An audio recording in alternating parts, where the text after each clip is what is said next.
तो प्रोटीन्स जो है हम बाकायदा आगाज़ कर रहे हैं इसके। तो मैक्रोमोलिक्यूल्स में आता है प्रोटीन्स, और proteins proteases means first rank. First rank क्यों कह रहे हैं इसको? फर्स्ट रैंक इसलिए कह रहे हैं क्योंकि ये बहुत एसेंशियल होता है बॉडी के लिए। यानी कि अगर 3 चीज़ें मेरे सामने आप रखें तो सबसे पहले मैं प्रोटीन को उठाऊँगा, ठीक है? तो ये मतलब बताया गया है इसमें first rank. Proteins can define as the polymers of amino acid. Simple amino acids जो होते हैं वो छोटी चीज़ें होती हैं, और वो जब बड़ा मॉलिक्यूल बनाते हैं तो वो प्रोटीन बनाता है, ठीक है? तो एमिनो एसिड से ही प्रोटीन बनता है। दूसरी चीज़, बर्ज़िलियस नाम के एक साइंटिस्ट थे जिन्होंने ये डिस्कवर किया था, इनका नाम जो था वो सजेस्ट किया था, तो वो भी मैं आपको दिखाता हूँ। तो ये जो सामने आपके हैं जिन्होंने प्रोटीन को डिस्कवर किया था, बर्ज़िलियस नाम है इनका, साइंटिस्ट। और अब आगे चलते हैं। Proteins are the complex organic compounds having CHO and tube element sometime contain PNS। ठीक है, बताया इसमें सिंपल ये जा रहा है कि प्रोटीन्स जो होते हैं वो कार्बन जो मिलकर बना होता है, हाइड्रोजन भी, ऑक्सीजन भी शामिल होता है, और सम टाइम फॉस्फोरस और सल्फर भी शामिल होता है।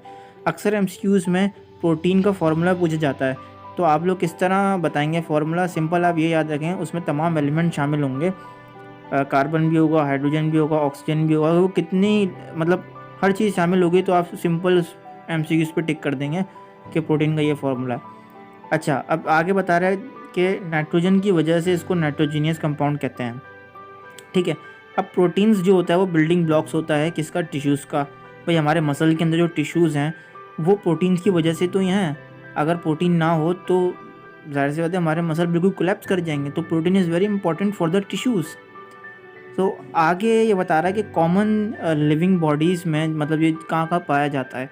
देखें, हेयर्स में पाया जाता है, ठीक है ना? स्किन के अंदर होता है प्रोटीन्स। आपके जो नेल्स होते हैं वो प्रोटीन्स से मिलकर बने होते हैं। केराटिन नाम के एक प्रोटीन होता है जिससे नेल्स बनते हैं।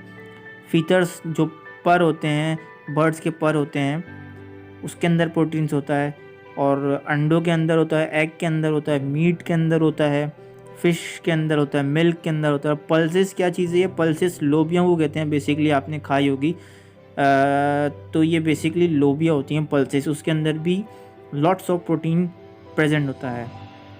तो इसकी जो सब हेडिंग्स हैं, जो पहली हेडिंग है a amino acid as a building block of proteins, देखें इसकी टोटल 4 हेडिंग है।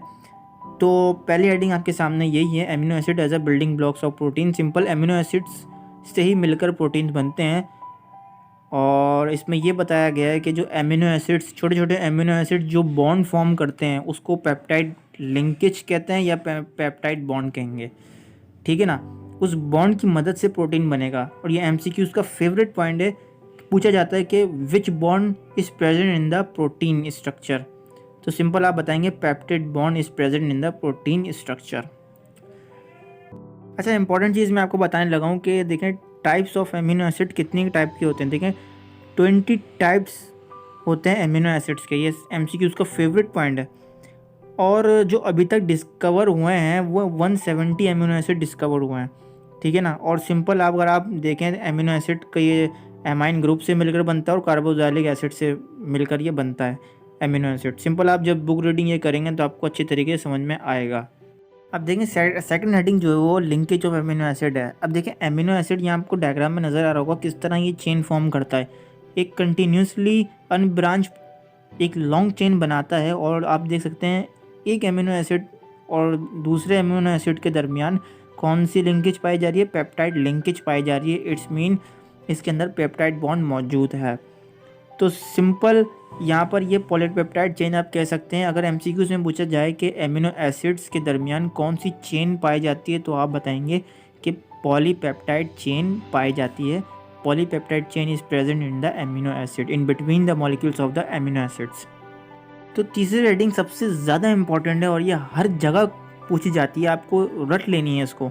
देखें, स्ट्रक्चर ऑफ प्रोटीन्स की बात की जा रही है। 4 टाइप के स्ट्रक्चर होते हैं। पहला स्ट्रक्चर आपको इस तरह याद रखना है कि प्राइमरी स्ट्रक्चर के अंदर लीनियर सीक्वेंस पाई जाएगी, और इसकी एग्जाम्पल आपको अच्छी तरह याद रखनी है, इंसुलिन।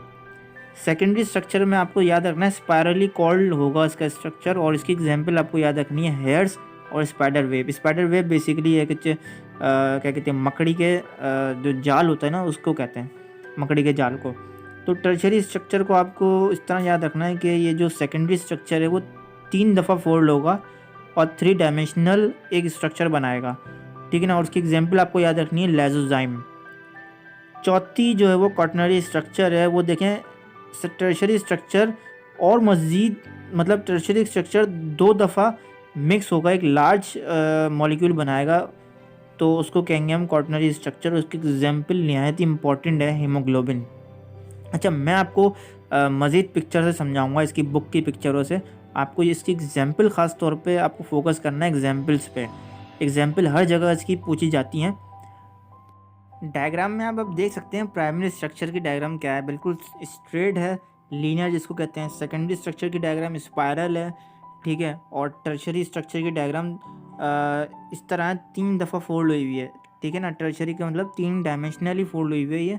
और जो नीचे जो एरो शो किया हुआ है वो है क्वाटरनरी स्ट्रक्चर की डायग्राम, ठीक है। क्वाटरनरी स्ट्रक्चर की डायग्राम वाज़े तौर पर यहाँ पर नज़र आ रही है कि टर्शरी स्ट्रक्चर 2 दफ़ा मिलकर एक बड़ा मॉलिक्यूल बना रहा है, यानी कि टर्शरी स्ट्रक्चर 2 दफ़ा 2 मॉलिक्यूल्स आपस में मिले हैं और एक लार्ज मॉलिक्यूल्स बनाया है, जिसको हम नाम देते हैं क्वाटरनरी स्ट्रक्चर। और क्वाटरनरी स्ट्रक्चर की एग्जांपल आपको याद रखनी है हीमोग्लोबिन। अब देखें क्वाटरनरी स्ट्रक्चर की 2 टाइप्स होती हैं। देखें पहले टाइप जो होती है वो होमोजेनियस क्वाटरनरी स्ट्रक्चर होती हैं, उसके अंदर सिमिलर यूनिट्स पाए जाते हैं।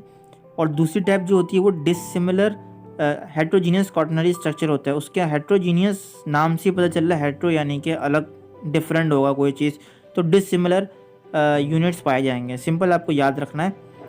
अब आगे हम चलेंगे डी की तरफ, हेडिंग है फंक्शंस ऑफ प्रोटीन्स, ठीक है ना। उसमें हम इम्पॉर्टेंट चीज़ को डिस्कस करेंगे। सबसे इम्पॉर्टेंट पॉइंट जो है फंक्शंस ऑफ प्रोटीन्स का वो ये है एमसीक्यूज़ वे से कि प्रोटीन एक्ट करता है एंटीबॉडीज़, एंटीजेंस एंड फैब्रिन। एमसीक्यूज़ का फेवरेट पॉइंट है ये, ठीक है। एंटीबॉडीज़, एंटीजेंस और फैब्रिन्स में प्रोटीन्स पाए जाते हैं।